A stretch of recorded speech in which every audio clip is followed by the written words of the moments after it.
Paris Olympic स्पर्धेत फ्रान्सच्या ॲथलीटची चर्चा रंगली आहे.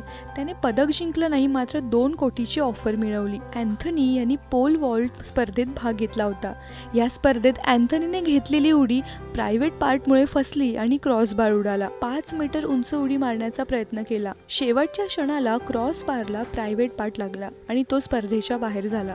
मात्र असं असलं तरी अँथनीला 2 कोटी रुपयाची ऑफर मिळाली आहे. ज्या कारणासाठी पदक हुकलं तेच कारण ऑफरसाठी कारणीभूत ठरलं. अमेरिकन मीडिया कंपनी TMZ नुसार एका वेबसाईटकडून फ्रान्सच्या ॲथलीटला 60 सेकंदाच्या वेब कॅम शोसाठी ही ऑफर देण्यात आली आहे. एका वेबसाईटने पुरुषत्व दाखवण्यासाठी अँथनीला $2.5 लाख म्हणजेच 2 कोटी रुपयाची ऑफर दिली आहे. या संदर्भात वेबसाईटच्या उपाध्यक्षांनी अधिकृतरित्या स्टेटमेंटही जाहीर केलंय. या 60 सेकंदाच्या शोमध्ये त्याला कॅमेरासमोर प्रायव्हेट पार्ट दाखवावा लागणार आहे.